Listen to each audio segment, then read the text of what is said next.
केंद्रातील भाजप नेत्यांनी आगामी विधानसभा निवडणुकीमध्ये एकनाथ शिंदे यांनाच पुन्हा मुख्यमंत्री करावं असा ठराव आज शिवसेनेच्या एका बैठकीमध्ये घेण्यात आलाय। शिवसेना नेते अर्जुन खोतकर यांच्या प्रमुख उपस्थितीमध्ये ही बैठक पार पडली आहे। आज सकाळी दर्शना बंगला भाग्यनगर येथे अर्जुन खोतकर यांच्या उपस्थितीमध्ये शिवसेना पदाधिकारी आणि कार्यकर्त्यांची महत्त्वाची बैठक पार पडली। या बैठकीमध्ये मुख्यमंत्री एकनाथ शिंदे यांनाच आगामी विधानसभा निवडणुकीनंतर पुन्हा मुख्यमंत्री करावे असा महत्त्वपूर्ण ठराव यावेळी घेण्यात आला। यावेळी शिवसेना नेते अर्जुन खोतकर यांनी आगामी महानगरपालिका, जिल्हा परिषद, विधानसभा निवडणुकीपूर्वी मतदारसंघातील सर्व प्रमुख पदाधिकारी, जिल्हा परिषद सदस्य, नगरसेवक, गटप्रमुख, शाखा प्रमुख, बूथ प्रमुख, महिला आघाडी कार्यकर्ते आणि असंख्य शिवसैनिकांना मार्गदर्शन केलं।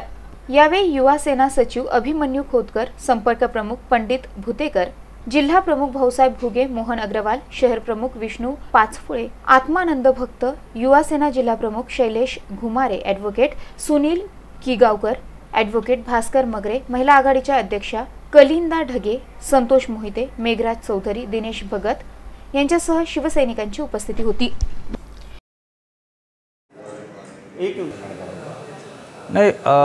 ही पक्षीय पातळीवरची बैठक होती आमची आणि संपूर्ण शिवसेनेच्या पदाधिकाऱ्यांची बैठक आम्ही आज तातडीनं बोलवलेली होती। मी एक पुढचे 7-8 दिवस इथं नाही, त्यामुळं सर्वांशी भेटून जावं म्हणून बोलवलं। मुळामध्ये माननीय एकनाथ शिंदे साहेबांच्या नेतृत्वामध्ये प्रचंड यश शिवसेनेने एकनाथ शिंदे साहेबांनी या ठिकाणी पटकावलं। त्याचं एक अभिनंदन करायचं होतं आणि एक मागणीही मी केली की केंद्रामध्ये निश्चितपणे भारतीय जनता पक्षाच्या पाठीमागे माननीय एकनाथ शिंदे साहेब ठाम ताकदीने या ठिकाणी उभा आहे। तसंच केंद्राने सुद्धा ठाम ताकदीने माननीय एकनाथ शिंदे साहेबांच्या पाठीमागे उभं राहायला पाहिजे।